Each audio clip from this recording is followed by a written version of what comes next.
Fix-up fears. That's one of the key issues a New South Wales parliamentary inquiry has been looking at in the car insurance industry this month. Some of the evidence raised includes allegations insurance companies have put profit ahead of safety and that many smash repairers are cutting corners with substandard fix-up jobs.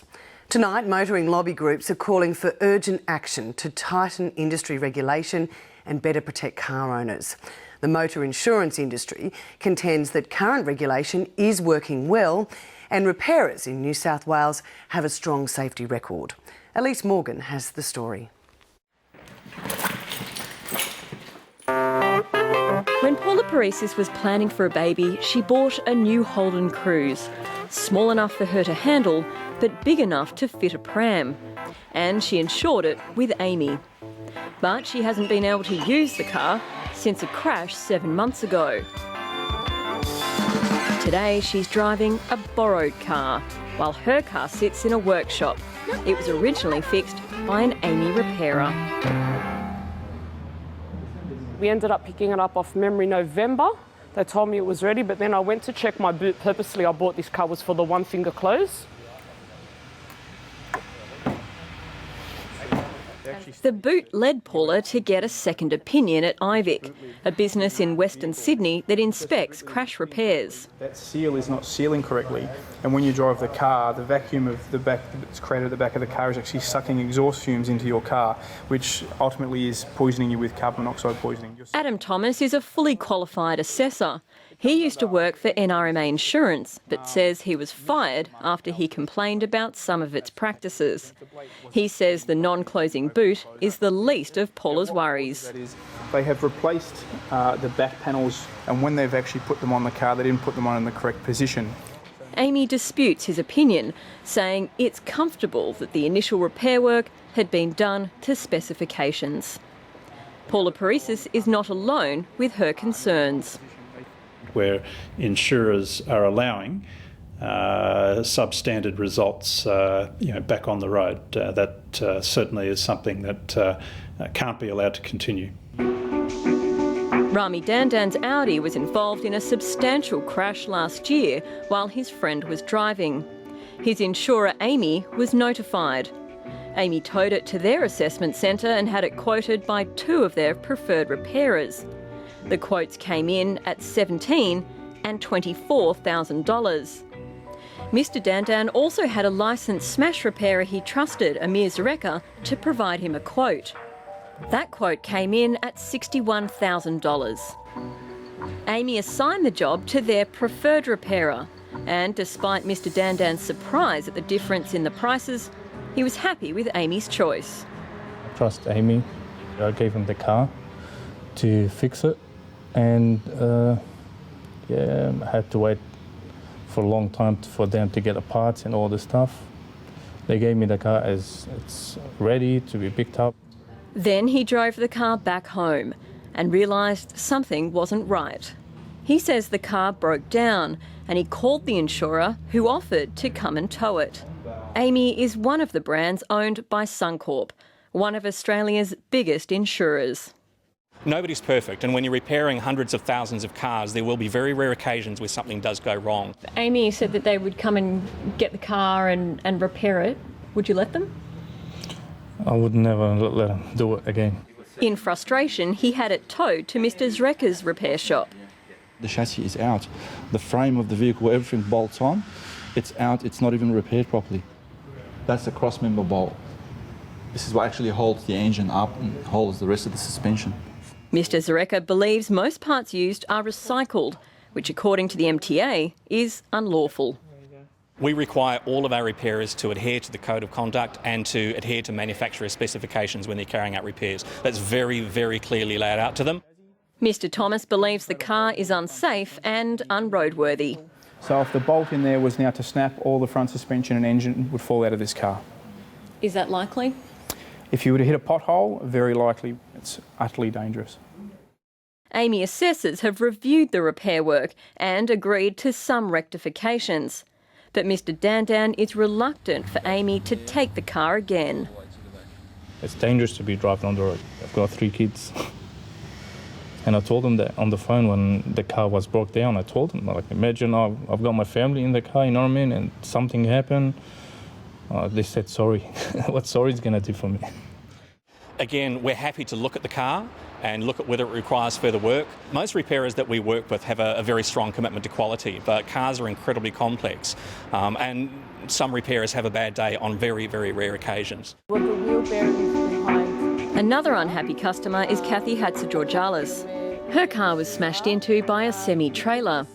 She's insured by Just Car, a Suncorp brand, and it was sent to the insurer's own repair shop for 4 weeks. When she got it back, she had some serious concerns. The car is making a very loud, muffling, rattling, winding noise. And it also, which is when the car stops after being driven, it makes a burning smell. Shortly before the crash, the car had been for its regular service. The mechanic who worked on her car is adamant none of these problems existed then. He declined to come on tape, citing fear of losing work for insurance companies. We've obtained his full report on the repairs.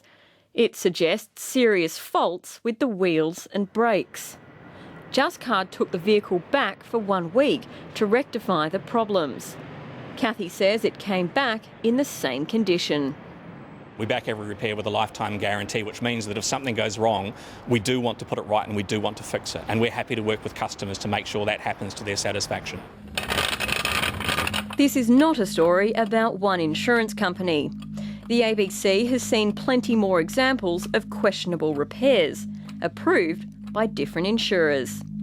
Like on this car, plastic had been used to patch a piece of structural steel, a protective panel that should have been replaced. It's no longer as strong as what it should be involved in another accident.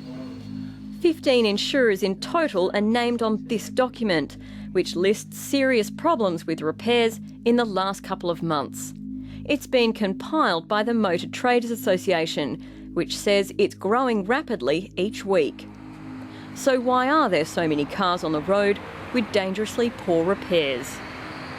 The force by the insurance companies to have repairs carried out to a price rather than a quality standard. The Motor Traders Association, which represents repairers, says some of their members are getting squeezed, and they've provided 730 with documents. They believe this internal document from IAG shows it's capping the price repairers can charge. On this page, repairers are shown how prices work, that the insurer pays an average $2,000 per repair, so the repairer gets $10,000 if 5 cars are repaired. It goes on to show how labour costs can be adjusted so that invoices come in at the average. But IAG says that's simply not the case. It's a model that enables repairers to understand the inputs and how they actually run their business to provide a level of support and consistency of the volume of cars they receive so they can get on to repair cars. We actually quote and fix cars in terms of the damage and the needs of that particular repair. The MTA argues the pressures in the industry are leading repairers to sometimes cut corners. Is that dangerous? It can be very dangerous. 730 has also obtained other documents suggesting quotes being slashed back by insurance company assessors. There are not standard prices for certain things across the industry. Different repairers have their own overheads, they have their own business setups, so there will be variations in prices. MP Ray Williams says public safety is at risk. We have no way of establishing at this point in time how qualified assessors are. Under the Code of Conduct, assessors are supposed to be of a certain qualification and experience, but at this point in time, given the assessors are employed predominantly by insurance companies, there's no way of actually checking whether or not assessors are appropriately qualified. Mr Williams is assisting the New South Wales Government inquiry into the industry, which was due to report last month. It's been delayed because of huge volumes of evidence. There have been some quite alarming figures in relation to the poor quality of repairs to a certain percentage of vehicles. I believe at this point in time there are no checks and balances in place. Also weighing in are the peak national motoring body and car manufacturers. They also want immediate action to lift standards and protect consumers. A car may look perfectly well repaired, but the reality might be something different, and the consequences of that can be substantial. If a non-genuine part is used in a Mercedes-Benz car, the warranty that applies to that part and that's interaction with the car will be void. Suncorp welcomes the New South Wales inquiry with some reservations. A lot of the ideas that have been put forward by members of the industry are likely to raise premiums, insurance premiums, by as much as 15% with absolutely zero public benefit. There's already scope through the Department of Fair Trading for licensing repairers and inspecting repair shops to ensure that they do comply and they are licensed properly. IAG says it's investing in its own quality program, but wants more industry-wide action. What we need to see is stronger action taken when there is demonstrated to be systemic issues with a specific repairer. Paula Paresis is desperate for something to change, to give peace of mind for insurance customers and their families. Because cars that are deemed unsafe being on Australian roads injures us, people like myself who would drive them, and other motor users, and obviously children. And statements with more detail from Amy and IAG will be posted on our webpage. After a horror federal budget, the state's Treasurer says New South Wales won't have an easy transition. Andrew Constance is delivering his first budget on Tuesday, 6 weeks after taking on the job. He's urging the federal government to have a rethink of Commonwealth tax arrangements. He says this year is a good budget